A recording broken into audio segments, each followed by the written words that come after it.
All right, preparations are in full swing for the swearing-in ceremony of Modi 3.0 and the countdown has officially begun.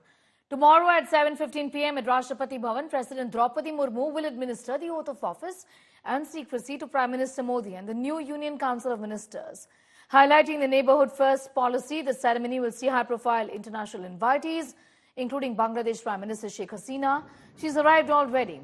Other esteemed guests include Jigme Khesar Namgyal Wangchuk, King of Bhutan, Ranil Wickremesinghe, Sri Lankan President, Pushpa Kamal Dahal, Prime Minister of Nepal, Pravind Jugannath, Prime Minister of Mauritius, and others also were arriving on the 9th of June.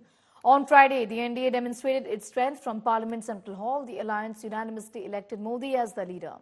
Addressing the NDA allies, Modi has emphasized the alliance strength and unity with his message, Jahan Kam Wahan Hum, reinforcing the commitment to putting nation first.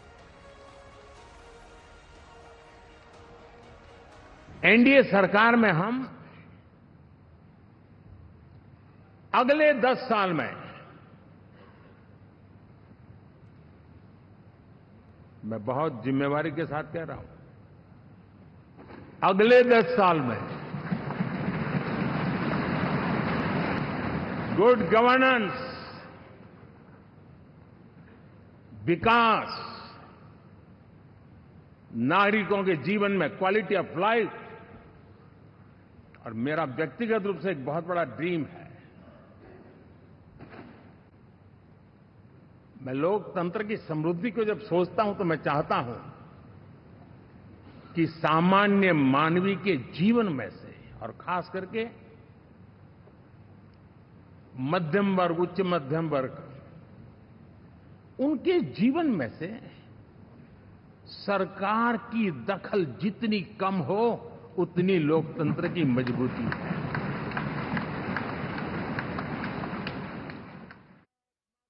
All right, more news, and this has got to do with the row over NEET result, inflated marks. Results revealed an extraordinary and highly questionable outcome. 67 candidates achieved a perfect score of 720 out of 720, all securing the top rank, All India Rank 1.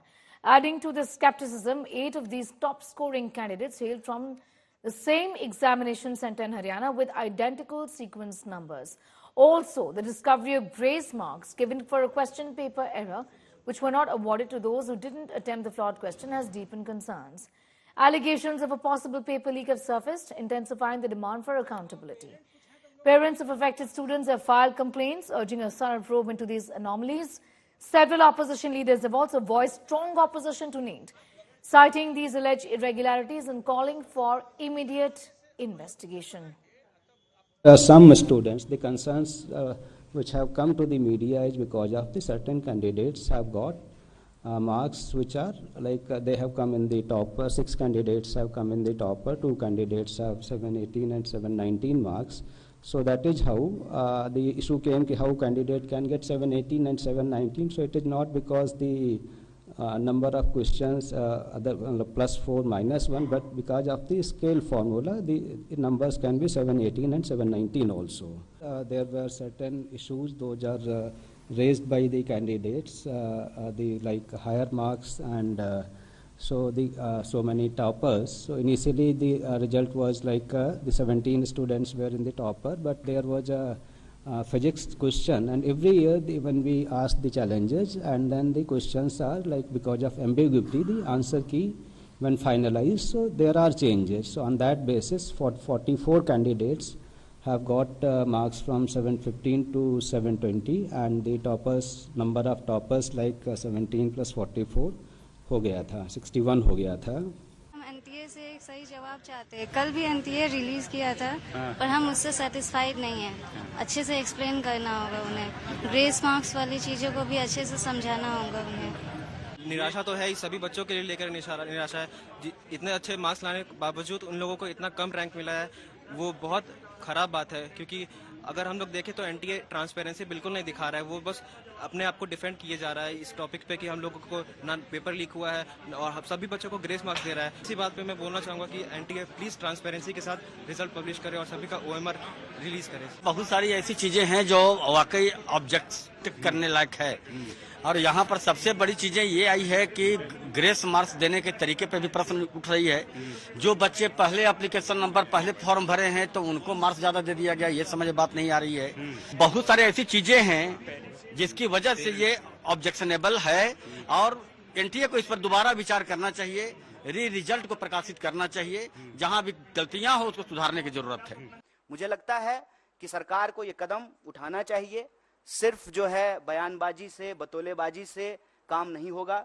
ये देश के भविष्य का सवाल है, ये बच्चों के भविष्य का सवाल है, और नेट को लेकर के, नीट को लेकर के, देश के अंदर होने वाले किसी भी एग्जाम को लेकर के कांग्रेस पार्टी ने, हमारे राष्ट्रीय अध्यक्ष ने कहा है कि सुप्रीम कोर्ट की निगरानी में इसकी एक उच्च स्तरीय जांच हो, और अगर आवश्यकता पड़े, गड़बड़ियां इस लेवल पे अगर पाई जाए तो इसको एग्जामिनेशन को रिकंडक्ट कराया जाए। नीट के रिजल्ट आने के बाद एनटीए विवादों के घेरे में है और सवाल उठ रहे हैं कि 720 में 720 कैसे जो है 67 बच्चों को आ सकता है, एस्पिरेंट्स को आ सकता है। झारखंड ने भी 720 आउट ऑफ 720 वाले एस्पिरेंट दिए हैं। अब इतना बड़ा सफलता मिलने के बावजूद इस बात की गारंटी नहीं है, यहाँ कोई गारंटी देने वाला नहीं है कि एडमिशन जो है वो आपको मिलेगा टॉप इंस्टीट्यूशन में या नहीं। इस वक्त आप देख सकते हैं यहाँ पे सब बच्चों के हाथ में तख्तियां हैं, इनके अंक भी लिखे हैं उसमें और इनके नाम भी लिखे हुए हैं।